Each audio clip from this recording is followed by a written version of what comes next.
asalaamaaleykum mbokki patriote yi gars yi ñu ngi ziar ñëpp di bëggee ñëpp di ñaanal ñëpp jàmm di ko ñaanal suñu bopp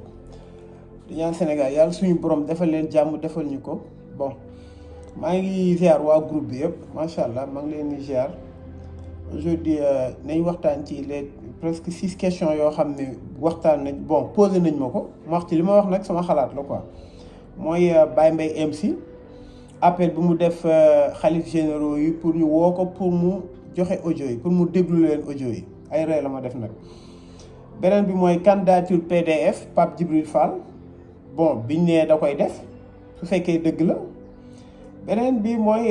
candidature Pape Djibril Fall ak ànd sàmm jikko yi beneen bi mooy Seydina Issa Laye miñ ne dafa dem wuy ji Ousmane Sonko bon bi ci topp mooy Elas Tall Ngol je pense mu ne waa Pastef ñooy saaga bon loolu sax waruma ci woon dugg mais comme y a des questions qui ont revenu mu premier bi Baye Mbaye MC Niass Baye Mbaye MC au début man bon je le fais confiance parce que il était de bonne foi mais dafa am deux choses yoo xam ne su amee rek man sama xel day teey Baye Mbaye MC dafa njëkk a génne yor na ay audio pour nit ñi ñëw ñu waxtaan mu déclaré ko ñu asseoir sur une table ñu waxtaanee mbirum Adji Sarr ñu jël Adji Sarr delloo ko ay parents bon il a fait une annonce d'habitude annonce yooyu soo ko defee c'est pour des fois nga attirer l'attention ñi nga xam ni sont les incriminés ñi nga xam ni ils ont tout à perdre dans maanaam dans ces fichiers dans ces aveux bon peut-être ñooñu peut-être joxuñu ko suite nee na proposé nañ ko 100 millions tout ça bon dama koy nangul lool te dama koy gëmal comme moom moo ko wax magum jëmm la mais il s'est trouvé après il a reçu ay pression ci ay des xalifs généraux tout ça bon d'après li mu wax mu ne audio yi finalement du ko publier mais démb Baye Mbaye MC dafa dugg ci live bu KS Fof bi mu ci duggee mu ne moom rek moo yor audio yi loolu c'est tellement troublant wax boobu te peut-être di ngeen comprendre fu ma paree beneen bi mooy na ko xalif généraux yi woo gis nga képp koo xam ne ci àdduna bi ci histoire maanaam espionnage ci histoire yi nga xam ne ay fichiers wala nga jël filmer une personne à son insu wala des preuves yoo xam ne ça accable d'autres personnes nit ku taxaw di revendiquer moom rek moo ko yor c'est pour augmenter les enchères enchère mooy soo yoree benn audio nga bëgg ko marchander su fekkee ay nit yu bëri yor nañ ko amul kenn ku la ciy fay xaalis parce que dañ naan ñeneen yor nañ ko man nag li ma jàngat ci loolu mooy Baye Mbaye MC il s'est donné l'exclusivité des fichiers maanaam des audios comme pour wax ñenn am ñu mu wax ni audio yi dama koy dem jox xalif yi ñu déglu ko pour décrédibiliser leen mais Baye Mbaye MC ban xalif moo lay woo naan la kaay ma déglu audio mais franchement maa ngi jégalu avec tout le respect tu prends des Sénégalais pour des tarés man loolu laa jàpp quoi parce que amul benn sëriñ na ma sëriñ yi woo mais ban sëriñ moo lay woo tu imagines sëriñ Babacar Sy Mansour woo la naan la kaay ma déglu ay audio wala sëriñ Mbaye sëriñ Mountakha Bachir woo la naan kaay ma déglu ay audio yow kañ bi yow comme yow yaa ñëw yow xalif boo bëgg a gis da nga koy gis jarul ngay woote jarul ngay faut pas non arrête d'augmenter les enchères jugal franchement jugal nga demal sa bopp te bul def communiqué wax yu bëri ci ay activistes yi fii wax yi ci rajo bi ay audio fii on n'en a plus besoin nous personnellement en ce qui nous concerne on n'a plus besoin de ces audios soxlawuñ ko parce que dama lay wax gis nga maître Tall mu président Ousmane Sonko li mu yor ci ay preuves su la ko tegaloon nga effacer audio yi président Sonko li mu yor ci ay preuves visuel ak audio ak ay preuves yoo xam écrit matériel su la ko joxoon nga effacer audio yi kon c'est quoi le problème man je pense que si tu veux t'accorder l'exclusivité de maanaam d'avoir des audios nga ne yaa ngi préciser nga ne yow kese yaa ko yor c'est-à-dire que foofu noonu ku doful wax dëgg yàlla dina xalaat ni peut-être il faut augmenter les enchères maa ngi jëw su ma xalaat na nag mun naa juum beneen bi nga ne xalif yi nañ la woo pour nga leeral pour nga wan leen audio mais ban xalif moo lay woo su fekkoon yow franchement de bonne foi nga bëgg leer da ngay jug en toute responsabilité kenn du yëg nga taal sa oto nga dem Tivaouane juga fa dem Touba juga fa dem Thiénaba ku nekk nga ne ko lii nii moo rey ay nit ci dëkk bi boobaa la ñuy xam ne tu es de bonne foi mais franchement man je voulais même pas en parler mais franchement y a quelque chose qui ne va pas chez toi am na loo xam ne moom doxul quoi parce que nag njëkk nga ko def nga ne non nañu woo autour d'une table naa publier audio yi nga ne dañ la def pression après yaa ngi demander au xalif publiquement pour ñu woo la sachant que benn xalif amul jot di la woo pour ay audio xalif yi même soo leen wooyee ne dama bëgg ngeen dégg audio dañ la naan franchement doy na parce que bëgguñu dégg affaire yooyu parce que loolu du seen vocation mais franchement il faut arrêter quoi franchement Baye Mbaye MC il faut revoir parce que sénégalais dofuñu moi je pense bien que tu fais augmenter les enchères moo tax nga tu t'es donné l'exclusivité des audios après nga annoncé ni xalif yi nañ ma woo ma ja benn xalif du la woo de toute façon su fekkee li ngay def dëgg la Sénégal moo tax da nga ko war a def sans nga continuer di prendre les Sénégalais en haleine il faut juste nga xool il faut entrer du côté positif de l'histoire nga jël 3 exemples wala 2 exemples jëlal capitaine Touré premier jëlal Ousmane Sonko biñ ko dàqee mu nekk ci côté des opprimés mu nekk ci côté dëgg nga xool li ko yàlla teralee tey amul kenn ku mu ñee du ci alal nag waaye ci gëm-gëm ci bëgg bu ko réew mu bëgg nga jël capitaine Touré jëlal capitaine Touré teg capitaine Dièye capitaine Touré il a si côté dëgg la nekk capitaine Dièye nekk ci côté fen ala capitaine Dièye kenn déggatu ko ala capitaine Touré teral nañ ko presque à coût de 40 millions jox ko liggéey te liggéey boobu dara mënu ko dindi xoolal dama lay jëf prendre tellement d'exemples yoo xam ni si tu es du côté de l'histoire ëllëg tu vas être récompensé te sa waajur bu ko liggéeyal na la loo xam ni waroo dugg ci ay détails yi dëgg su la ñoree defal dëgg bi moo gën franchement loolu la am lu may wax tu n'avais pas à annoncer ça pour que nit ñi di la woo naan la non bu ko yóbbul xalif yi mais franchement sénégalais y a 17 millions d'intelligents et d'intellectuels ay borom xam-xam ñoo fi nekk kenn mënul nax kenn alors arrêtez de prendre des sénégalais pour des demeurés te nga def li nga war a def en tant que un responsable man loolu laa gis quoi bon deuxième bi wax dëgg yàlla mooy la candidature de PDF man personnellement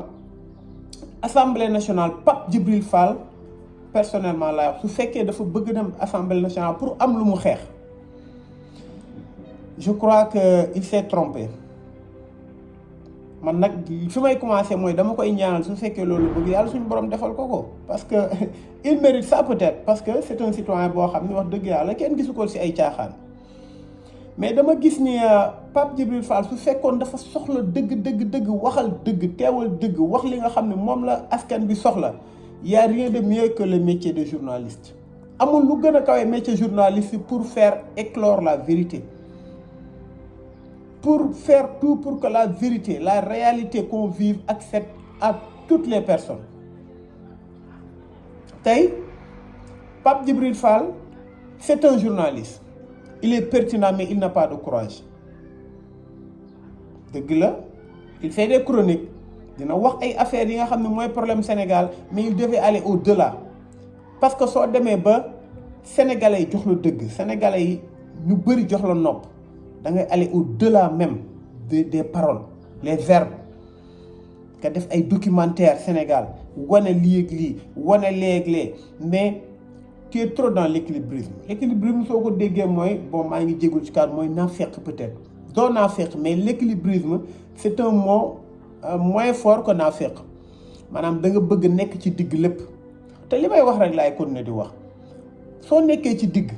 dëgg nekk nii fen nekk nii nga nekk ci dëgg tu as arbitré en faveur du mensonge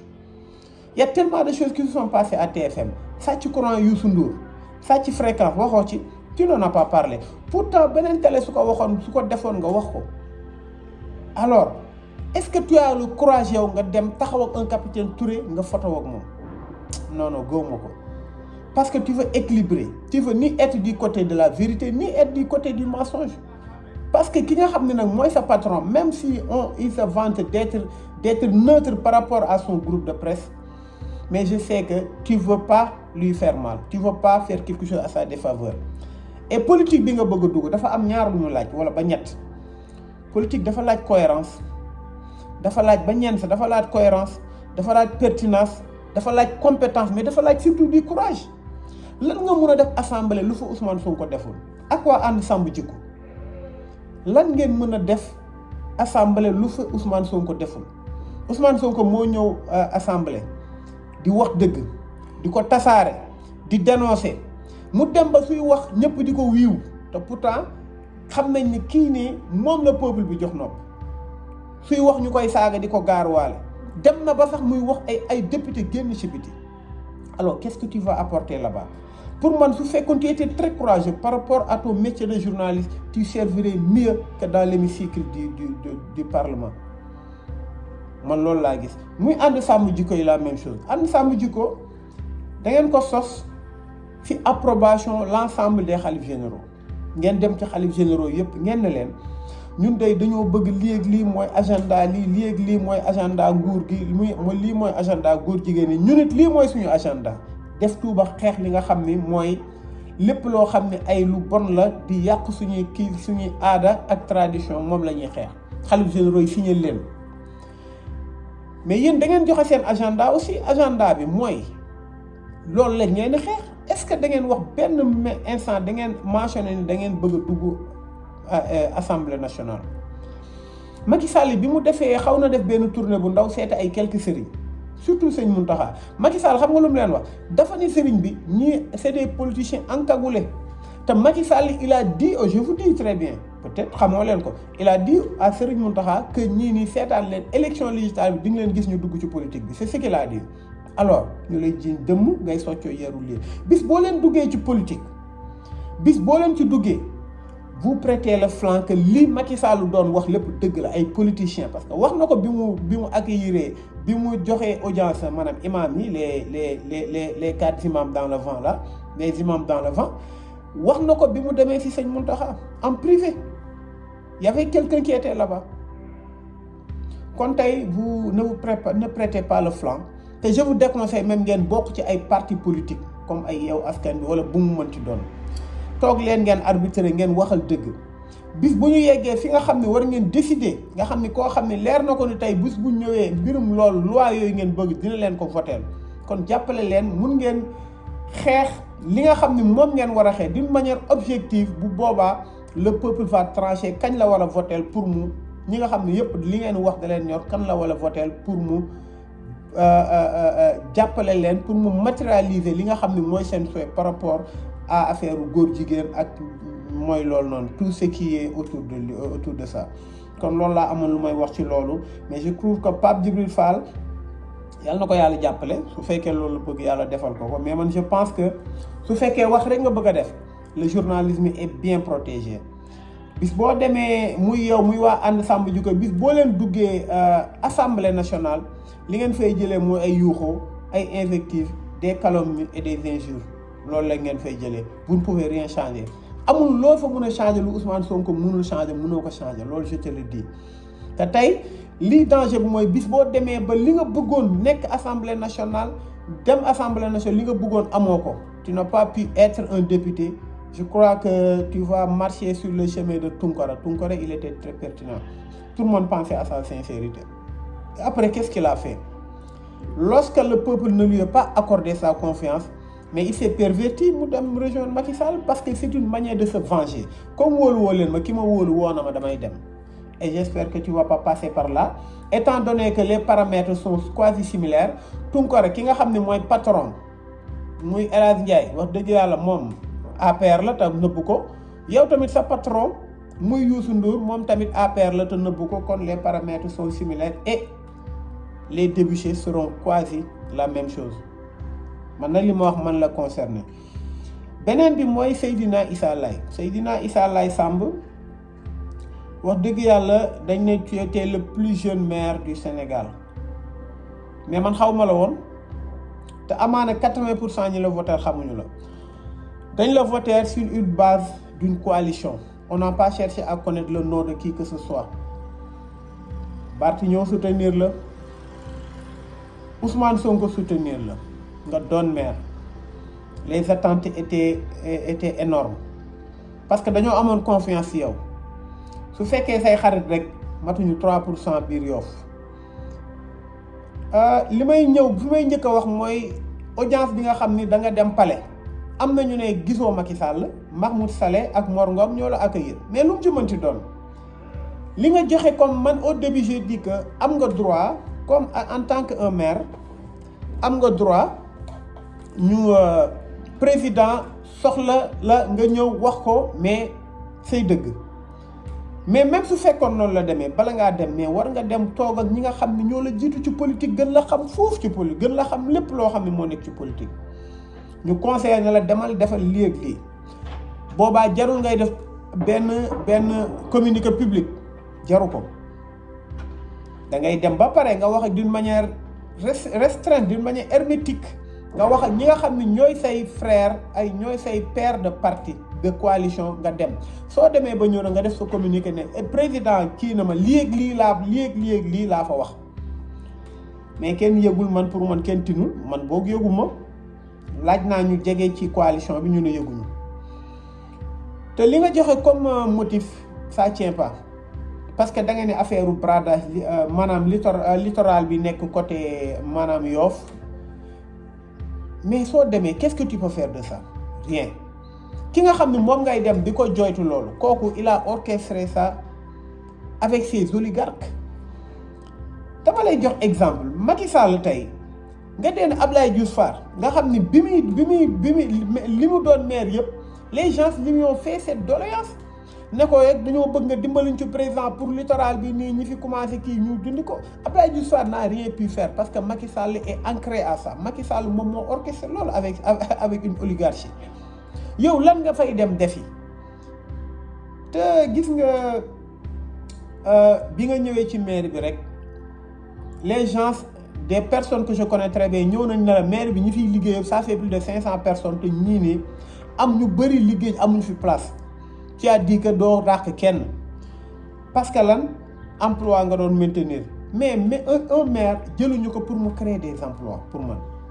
dañ la jël pour nga créer un cadre de vie sain espace bu nekk ku nekk mën ci profiter d'une manière saine et d'une manière équitable loolu la ñuy doyee maire maanaam l'assainissement le bon vivre des populations de ta localité loolu la ñuy doyee maire soo ñëwee nga gis ne am na ñoo xam ne 300 personnes yoo xam ne ñi ngi liggéey te sax du ñu xëy ci maire bi maire bu toy ni Yoff 300 personnes yoo xam ne ñi ngi fa ay emploi fictif la ñi ngi def yeneen liggéey di fayeeku kañ ngay liggéey tu feras pas de bilan en fait léegi nag je te donne un conseil Macky Sall su fekkoon mën na lenn Abdoulaye Diouf Sarr la koy defal parce que tey Macky Sall su fekkoon mënal na la dara yow kon doo gagné Abdoulaye Diouf Sarr mi nga xam ay millions et des millions la ko jox pour mu gagner localité boobu kon il faut réfléchir et il faut penser à ce que ñi nga xam ni wax dëgg yàlla dañoo jël corps et âme voter la ay paa yoo xam ne dañoo dem julli ji jumaa jaaraale foofu taxaw bureau de vote te mënoon nañ defi leen ay maires yoo xam ni mënoon nañ jaay dañoo ñëw taxaw voter la pense à tous ces jeunes qui t'ont fait confiance xalaatal wax dëgg yàlla ñi nga xam ni ñëpp jël nañ seeni téeméer jox ko seen coalition bi ngeen nekk pour ak dëkk bi nu mu méttee pour ngeen am benn maanaam une campagne digne de ce nom sans ngeen leb kenn sans ngeen am problème sans ngeen laal seen xaalis on a fait ce qu'on pouvait plus de 380 millions pense à tout ça Macky Sall nag il suit sa logique parce que comme Barthélémy Dias ak Ousmane Sonko dañoo calculer ni li ñu def ba gagné localité yi suñ ko gagné ñooy am majorité Macky Sall ne leen localité yooyu dafa am njéeg naa def Touba jël seeni maire su ma jëlee seeni maire kon ça va effriter il suit dans sa logique de fraude électorale te yaa ngi ko ciy jàppale xaw ma nag nu mu mënti dem même sous le parti sous la coalition bi joxee seen aval c'était pas réfléchi kon xalaatal ci noonu tu es très jeune il n'est jamais trop tard pour bien faire erreur jeune moo koy def mag sax da koy def mais à l'avenir sois beaucoup plus transparent waxal avec toute responsabilité Macky Sall invité na la nga wax ak ñi nga war a waxal soo ñëwee nga def une conférence de presse nga ne léegi il fallait oser man si j'étais face à Macky Sall je vais lui dire les vérités je vous le dis président lii dëkk bi soxlawuñu yëngu soxlawuñu xeex soxlawuñu ay yàlla na la yàlla dimbali nga yeggale sa mandat te dem ak jàmm point. Bradage littoral yi li Macky Sall il sait ce qu'il a fait il sait ce qu'il peut changer il sait ce qu'il n'a pas changé il s'est ancré dans ça il a vendu ça kon loolu laa amul lu may wax ci Seydina Issa Laye man la concerne aussi. Troisième bi mooy wax dëgg yàlla le geste de Barthélémy Diaz vis-à-vis de capitaine Touré ak Guy Marius Sagna. Vous savez que Barthélémy Diaz biñ koy plébiscité pour maire ñun dañoo amoon suñu candidat boo xam ne moom lañ yaakaaroon muy coordonnateur bu départ comme coordonnateur bu Dakar muy Abass Fall mais d'une manière très spontanée wax dëgg yàlla patriote yëpp dañ ne ñoom au lieu de Abass Fall Barthélémy Diaz lañ bëgg mu doon maire te pourtant Barthélémy Diaz bokkuñu sax parti mais parce que dafa am lu ñu gisoon ci moom loo xam ni on a vu une partie de Ousmane Sonko dans Barthélémy Diaz maanaam constance cohérence pertinence et du courage surtout te loolu président Ousmane Sonko li muy tàgg nit bërul moo ne Barthélémy Diaz duñ ko jox maire mu koy yàqale ñu jël ko def tout pour mu nekk maire de Dakar au détriment de Abass Fall mais amuñu ci déception xam nga la moo tax man xalaatuma ne woon ni Barthélémy Diaz dina xalaat ni dafa war a jël capitaine Touré ak Guy Marius Sagna il l'a fait ñu ko ci sant bu baax il nous a pas déçu le fait que on l'a choisi au détriment de Abass Fall pas au détriment de Abass Fall parce que Abass Fall wax dëgg yàlla quoi qu'on puisse dire mooy premier adjoint mais Bart ne nous pas déçu et li ñu doon xalaat ñoom ak li Ousmane Sonko waxoon ci moom yëpp gis nañ ko kon ñu ngi koy sant bu baax di ko gërëm loolu pour Bart la léegi nag Macky Sall naa la wax dafa suivre sa logique de déstabilisation de Yewwi Askan Wi moo tax muy def yi muy def mi yëpp parce que Macky Sall gis nga audience bi muy woo ñi ñëpp ay Seydina Issa Laye jël ay nu mu tuddati pas Yewwi Askan Wi mais dafa bëgg a déstabiliser maanaam opposition bi jël ay Bamba Fall fii jàppal baal parce que Macky Sall mi ngi naan su ma jëlee Bamba Fall jël ñooñu Médina temps de vote la Yoff temps il va tout faire pour jël ay le maximum de maires possible pour s'attribuer ces localités parce que Macky Sall loolu dara ñoru ko ci Macky Sall li ko ci ñor mooy mu wax mu wane ni population bi ñii ñoo yem comme ni muy def rek nu mu koy defee loolu c'est sa politique mu wane population bi ñii nii votel nga leen mais ñëw nañ ci man pour créer le doute mais Macky dafa comprendre Macky nous sommes très mûrs Macky dara loo def gis nga fi nga commencé di xalaat fi nga sa xalaat yam fa lañ commencé di dem nous sommes beaucoup plus nuancés et beaucoup plus futés que toi que vous-même je m'excuse amul lenn loo mën a def ba déstabiliser les Sénégalais wan leen ni ñii nii lu tax ngeen votel ñoom lépp loo def képp ku dem du yóbbaale kenn ku dul boppam kese et il va l'avenir nous édifiera qu'il va le regretter amèrement kon Macky Sall loolu muy def noonu moom la gëmu ci dara parce que li ngay woowee maire yi di leen ko wax di leen kii audience loolu mooy le normal li nga waroon def à distance def tout ba maire yi am bilan loolu mooy sa prérogative mais su fekkee da ngay couper le robinet des maires pour woo leen à la table de négociation loolu c'est peine perdue wax dëgg yàlla beneen bi mooy El Hadj Tall Ngol El Hadj Tall Ngol defe naa mooy ki nekk 2S man d'habitude je suis pas ça mais dama seetaan ay extrait yoo xam on l'a largement partagé dans les groupes mu ne ñiy saaga Pastef lañ mais li ci grave mooy fi mu toog su fekkee moom am na xel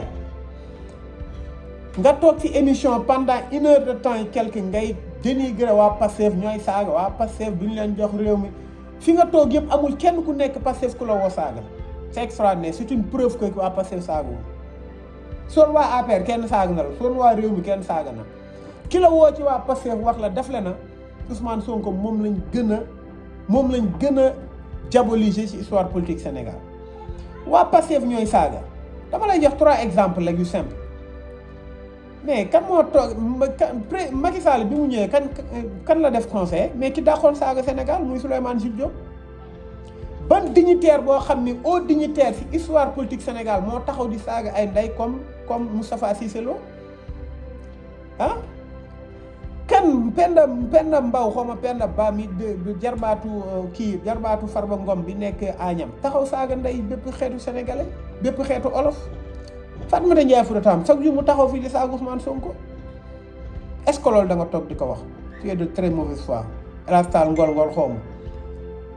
ma nit nag mag nga gars yi dañ la respecté mun nga far fenn mais au moins sois objectif sooy wax ki la woo daf la wax am na ku la woo daf la wax en toute responsabilité ne la est-ce que mun nga waat ni waa Pastef ñooy saaga te waat naa ci yàlla mosoo nekk dégg koo xam ne ñu ne Pastef la bokk di saaga man mu xeeb mi mosoo maa dégg ma saaga pourtant saaga nañ ma benn façon saaga bu nekk nit ñi nag waa APR dañoo defar seen comité boo xam ne ñooy saaga ay ndey na waa Pastef la mosoo dégg Bassirou Diomaye saaga El Malick mosul saaga Fadilou Keïta il est très respectueux Ousseynou Ly du saaga Ousmane Sonko waxi noppi nga jël Amadou Ba koo jël ci cadre Pastef yi amul kenn ku ci toog di wax il parle d'une manière respectueuse avec plein de pertinence et de cohérence kon tey li ngay wax noonu amul njëriñ am nga droit faral waa APR am nga droit nga bañ a faral Ousmane Sonko mais ça doit pas virer vers l'inimitié nga détesté ko ba nit ñi xam ne yow da nga ko détesté franchement c'est dafa ñaaw daal te dëkk bi may waxaat mbokk patriote yi rek allons vers l'essentiel muy sëñ Bara Ndiaye maa ngi koy dégg mi ngi continuer di wax ci wax dëgg yàlla affaire Adji Sarr mais amatul luñ ci wax affaire Adji Sarr sëñ Bara sax xam-xam dañoo bëgg nga defal ñu ko ci législatif yi nga wax ñu ay maanaam ay levier yoo xam ni levier de maanaam de ni nga xam ne war nañ ko def xam nga des leviers d'action yoo xam ne mun nañ ko def pour ñu dolli ko suñu xam-xam ci législative ñu gañ ko am nga xam-xam bi il faut laisser affaire Adji Sarr de côté parce que affaire Adji Sarr ku ci continuer di wax tamit da ngay dem ba sax da ngay dugg ci wax ji yow da ngay dem ba da ngay juum da ngay dem ci to contour bi parce que li ñu war a xam ñu xam nañ ko point amatuñ luñ ciy wax nañ leen def tout ba wax ci affaire législative yi wax ci nu ñuy avancer looloo am solo di ko invité ci côté activiste yëpp di siyaaraat ñëpp di waxaat rek pour un peu de précision père bu Mollah Morgun bon on a clarifié nañ ma lenn sama bopp que père il disait pas que man je manipule il disait que moom su doon manipuler marché yooyu nga xam ni doon nañ ko séq marché yooyu noonu di la may manipuler et j'ai bien compris et je dis que c'est une nit la koo xam ne dee leen déglu Mollah Morgun bu baax dee leen ko déglu lu muy wax parce que am na yenn lu ma ci xam quoi bon à peu près du ma ci sori nag quoi parce que bëgguma dugg ci débat boobu mais dee leen déglu Mollah Morgun di ko may nopp bu baax a baax par rapport à ce qu'il dit loolu rek laa amoon lu may wax gars yi ñu ngi ziar ñëpp di bëggee ñëpp di ñaanal ñëpp jàmm seen mbokku patriote Jim Ndiaye ba beneen incha allah.